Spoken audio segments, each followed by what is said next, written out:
Welcome. Few days ago, we had first meeting, if I can call it. It was yourself, my business partner Simon, and myself. And I said to you, if you don't make it in your business, you're still good because you'll be freaking comedian because you actually have so much character and you're funny. And I think that's a massive part of your personality to actually even do business with people because you still have to be good human to attract good people to do work with you.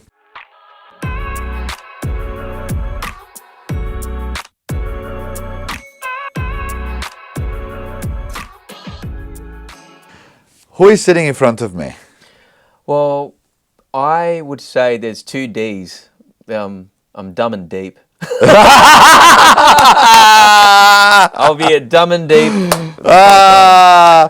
A lot of people can interrupt this in many different ways. Some call me the son of Jackie Chan. But I'd So say, if you're son of Jackie Chan, I gotta be careful what I say because you might just freaking next thing your foot could be in my head in a second. I don't have three legs. I'm Asian with spring rolls. But no, so I actually have Asian hardware, but Aussie software. Yes. I really mean that. Because listen to my voice. Like, Yes. where the hell does this guy come from? I was adopted from Korea, South Korea, so I don't know Right. my biological parents. I went to see my orphanage when I was 20 and got told that my birth mum was 16 and had a one night stand with a city guy, and she was from the country, had no mother, didn't know she was pregnant until she hit labour, and gave birth to me in the barn floor, and that's I. So that's why I'm like Asian Jesus as well. So like I've got like this identity. I've always had a problem with identity. Hence my journey of creating myself and being a creator. It makes sense to me now.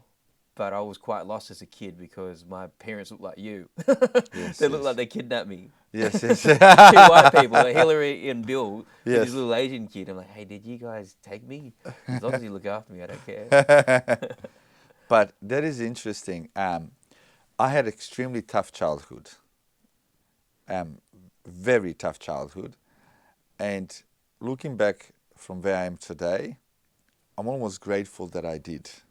I'm actually grateful for everything that ever happened to me in my life. All the good, bad, and all the pain that I went through my childhood and adulthood and everything else. The reason why I'm grateful for everything, even every fuck up and mistakes that I made, because I'm really liking the person that I am today.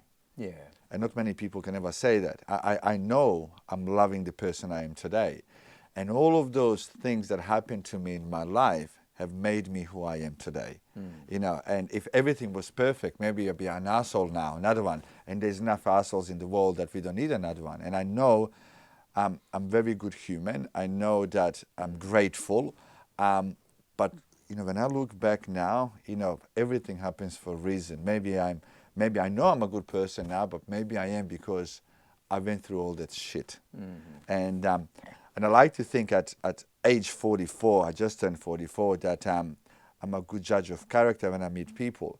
And with yourself, your energy is insane, you're funny, you're creative, but you can also see, hey, for him to be who he is today, there was a pain along the way as well for you to be smiling today. Yeah. So, and the reason why I say that specifically because you grew up with no parents. I mean, that is just fucking powerful because every child is innocent. It's innocent. What do you know? Right now in business, two of us, we can do business with people. They can try to screw us or whatever it is. We adults. We might fuck up. We might make mistakes. We might let people do wrong by us. It's our fault. Everything is our fault. You know what? We can take it on. Who cares? We got enough age behind us that we can manage it. But when you're a child and when everything happens to you, it can affect you in a negative way for the rest of your life, or it can make you an extraordinary person. And I think that is a person that is sitting in front of me. Yeah, it's a good read because I think a lot of high performers or entrepreneur types have some type of mess. You got to have a mess to have We a all message. fucked up. Yeah. We all mad. We all mad. We fucked up. We fucked up. Yeah. Even Dan, I know a bit of story about him. I Yeah. was like, Dan, you mad too, you know. Dan is the guy behind the camera here. I was like, you got issues. Yeah.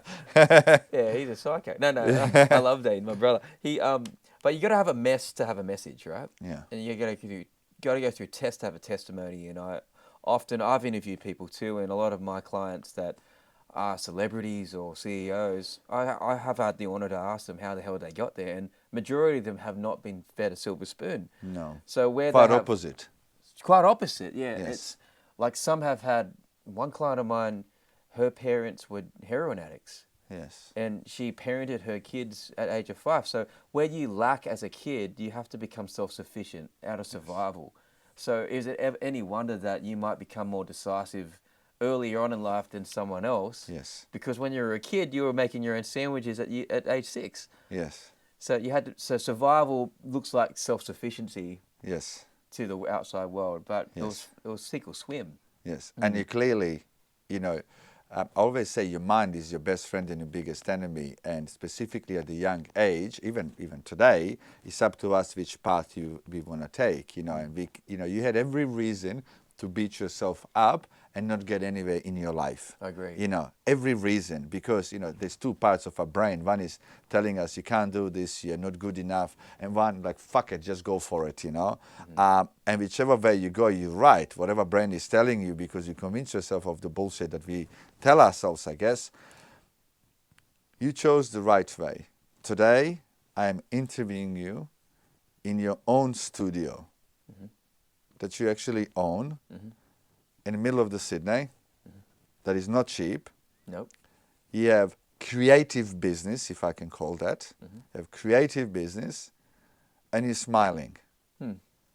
What does your business do today, and how did you get here? So we work with a lot of personal brands, like people like founders, celebrities, athletes, and make them credible and relevant. Because you can be credible and not relevant, meaning you can have all the wins but if you're not relevant and you're credible, no one's wanting you. I think now you have to stop talking. Now I'm thinking to myself, where the fuck do I fit in? Everyone listening there, you're credible. I was like, okay, you're actually making me think. Love it. Or you're relevant. You could go on maths, right? Yes. The show maths. Or you could start an OnlyFans, show your toes or whatever, and try and sell. I don't think I'll make any money out of OnlyFans, buddy. I'll be one that, he went under. And you could have a lot of followers, but followers don't pay your bills. I mean, let me ask you this question, right, Emil? Like, do you rely on your followers to pay your bills? 100% no. Yeah. See, that's credible, right? I have done extremely well before I even had Instagram. Yeah, so there's people who have a lot of Instagram followers that don't have a dime. Yes. Right? They haven't turned that audience into something that could Correct. be credible. So relevance craves credibility. Correct. So I believe that Nike's credible, but they're not relevant. Yes. And that sounds controversial maybe, but Nike's credible, but the athletes are relevant of the time. Correct. So Nike gives credibility to athletes, and athletes give relevance to Nike. And put those two together. And then you've got a personal brand. You got Michael brand. Jordan. You do. Love that movie, yeah. So that's what we try and do. We have a process for that. And yeah, that's what keeps me up at night. I love that because I get to work. It's very deep, the work. And that's why guys like Dane Walker, who is like a brother of mine, where it's a lot into... So we're talking about identity. We're talking about who you are. We're talking about what stories best suit your market. Yes. And connect and make you human, but is not like totally irrelevant. So one of my points is when I coach people is if every story needs a point, then every point needs a story. So a story without a point is like my grandma who had Alzheimer's. Hey, Emil, I'll tell you a story about when I was a girl and I was 16 and I had a good body and I was showing off to the boys. I'm like waiting for the point. Like, after 2 hours. Yeah. So what's the point of this? So what happened? Did you date him or not? Oh, it's just a good memory. Like, what the fuck, Grandma? You just like wasted 2 hours of time. And a point without a story is you get up in front of the cinema in front of a full crowd of people going, hey, don't need to watch Lord of the Rings for 2 hours. I'll tell you the points. Little Frodo has a ring, takes it to Mordor, beats the bad guys, drops it in the lava. Don't need it. It's all fact. Yes. But stories are making sense devices. Yes. So if you have a story and a point, that's when our brains don't want to burn calories. We burn about 320 calories a day on thinking. It doesn't translate to weight loss. Yes, I got a feeling I burned about 2,000 at least. My brain is just thinking too much about it. There's no calories left. So often people don't have a clear message. So when you don't have a clear message about who you are and what you want to do, you're forcing your audience to burn calories to figure out what the fuck you do. And that's not a good thing. So they'll just like, if you confuse, you lose. That's what I think in your brand. So we like creating clear messages for people, and we have an execution plan of how do you actually grow organically on socials or through paid. How do you build an audience that makes you successful? Which is interesting. The business that you are in specifically now is probably the best time over the last 100 years to be in the business. Because if you want to build somebody else's brand or help them on that journey, there is also the two good things I see. One, there is so much out there that you can use to help them grow. And two, talk of social media, there's so much shit and rubbish and fake on social media that relevant people can really stand out too. So you probably in a right time to actually have this business, because right now every human is PR person. Yeah. Every human is PR person, as long as you have a good audience, that you're capturing, that they can actually see your message. Now, as a young individual, you're still relatively young. When you were starting your working career, you had two options. One, be employed by somebody else. There's nothing wrong with that, if that makes you happy as an individual. I always say there's nothing wrong doing anything. No, I don't want many people to do what I do, because they'll be probably more miserable than what they are now, because what I'm doing is what I've chosen for me, But when you were choosing a chance to work for somebody else and to take this hard fucking road, mad road. A mad road is, I'm going to start my own business, I'm going to conquer the world, and I'm going to eat so much shit on the way there for me to get to the top. Yeah. Why did you choose this road? Well, I remember I was in year 7 and my mum couldn't afford to send me to camp. And she was a single mum and worked 2 jobs. And I brought That's the mum that adopted you. Yeah, my mum, my Yes. Australian mum, who looked like she kidnapped me, but she loves me. And I said, it's $150, mum. I really want to go on this camp. She's like, can't afford it. I'm like, can we borrow money from our uncle? She never wanted to ask my dad for money. And she's like, no, sometimes you just have to miss out. And I went away, thought about it, went to the principal's office the next day and asked for a payment plan. And the principal called my mum up and said, what the hell is this kid doing? Like, your son's asked for a payment plan. And we were in the principal's office, and he said, "What do you think, man?" I said, "Well, I'll do anything. I'll scrub the toilets for a week, and as a cleaner, like that's fine." And he's like, "Okay, you can do that, and you can earn your way to camp." So I earned my way to camp that way. Yes. But you were creative enough to find a way at a young age. You know what you said about before we put the cameras on about high performers. If a problem's a challenge put in front of you and you want something, you don't go, oh, well, no one's going to. You make it happen. You make it happen, or you make excuses. So which is trap that most humans do. It's easy for me to say this can't be done and move on than actually go and find a way to do it. Yeah, that's right. So one of the things, I was a very angry kid, a very hurt kid, because I was bullied for my race and for my height and a whole bunch of things.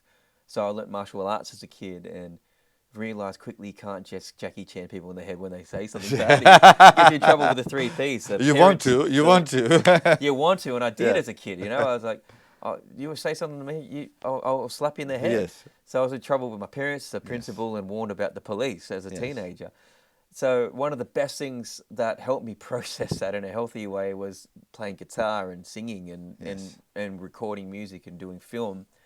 And I got really good at it. I discovered that, my God, I've learned a few things already, and I know what key that song's in, and I know how to construct that, and I know how they put that together without much learning. Yes. And that was a real gift. So my dad at the time, he was like saying, if you want to pursue music, whatever you do, try and have something on the side, like teach guitar. So I started teaching guitar as a side hustle. It was my first job for myself at 15. So I started teaching my English teacher guitar at lunchtime. It's totally illegal, but I was getting $20 cash for half an hour. So it was $40 an hour. And I had primary school kids, so I started getting all these referrals from parents like, hey, teach my kid. Which really also, at that young age, it gave you a taste for entrepreneurship, you know, and same thing with me. I was so poor, you know, all my friends, when I was age 4, I couldn't afford a bicycle. Mom and dad couldn't buy me one. So I was washing other kids' bicycles for maybe, let's say, 20 cents. You know, I created this little business. Next thing, I got the best bicycle. Wow. And then I was selling candles in a war because, you know, I grew up in a war for 5 years. I was selling candles and making them. And, you know, but all that stuff got me to learn, you know, a little work ethic at a young age, to be creative, communicate with people, take rejections. There's a bit of a competition there, you know. So all those things are actually shaping you as a young individual for the real world that's out there. And even my nephew, he didn't want to go to school on Monday. I said to my brother, okay, go back home, pick him up, take him to construction site. My brother is a builder. Age of 9, little broom, he's sweeping. But you don't want to go to school, you got to learn work ethics, you know. At least that is a good foundations for whatever you want to do in the future. So what you were doing at a young age, you know, that's probably helped you shape you. It did. To where you are today. It did, because I got very good at guitar and session work. I did tours with, for a stint, I did some work with Jimmy Barnes and some big artists for a couple of years. I did some touring. And I quickly realized you better bring a guitar. Sorry to interrupt. You better bring the guitar for our next event when we have it in July.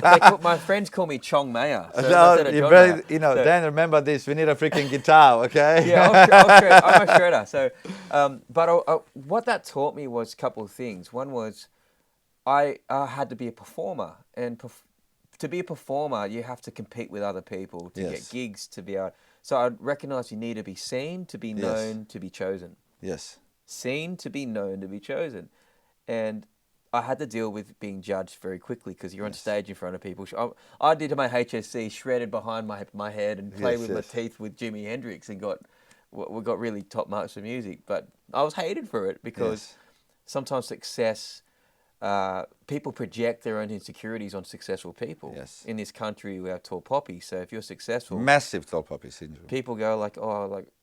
They feel insecure. It brings up a whole bunch of inadequacy with a whole bunch of people, and it shouldn't be like that.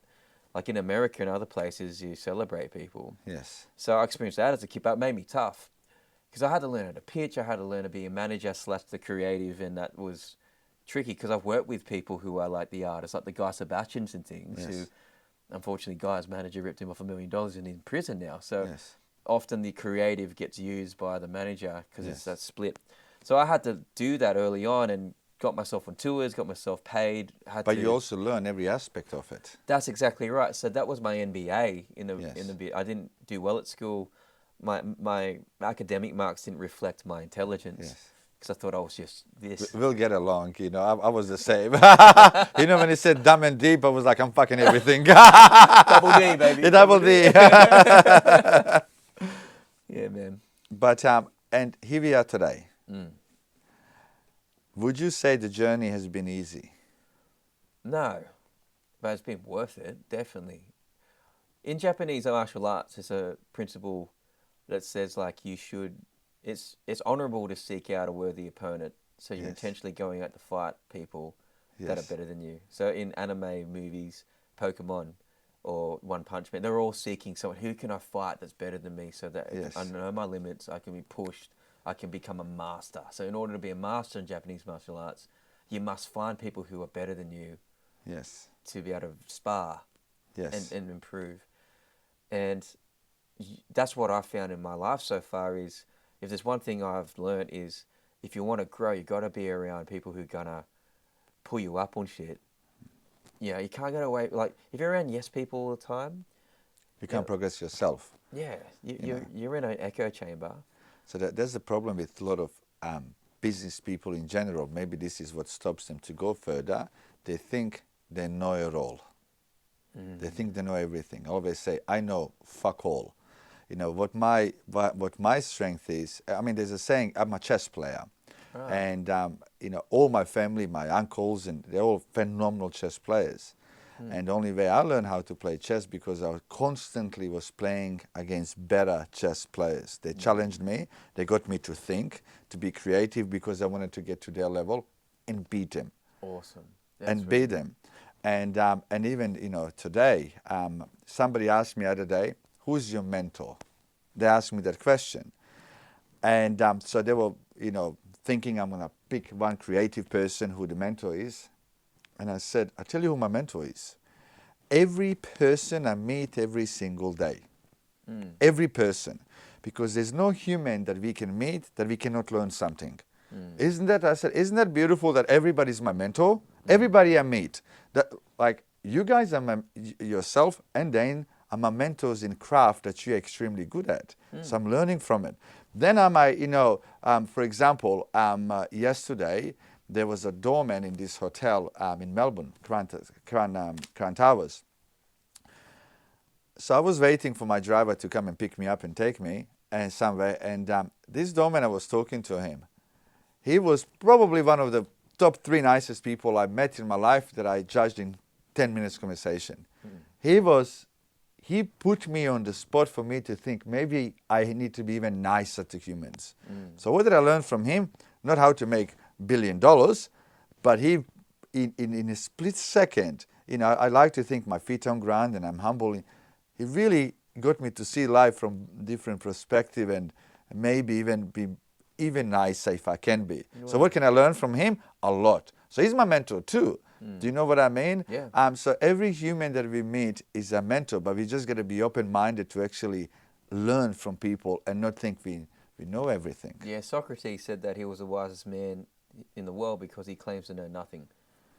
Yeah, and there's some wisdom in that, because knowing is the enemy of learning. So if all the slots are filled, I don't need to tell me, Emil. I know it all.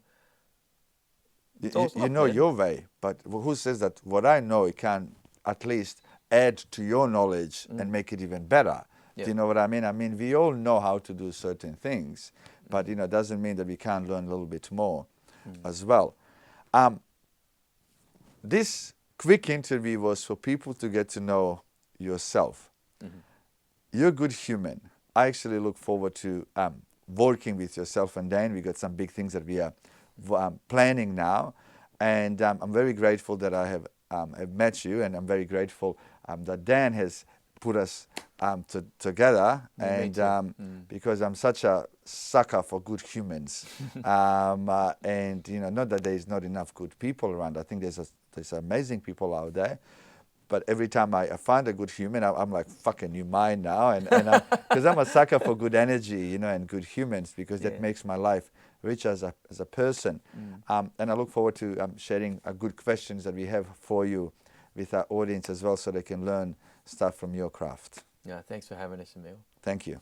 And I mean this. Thank you.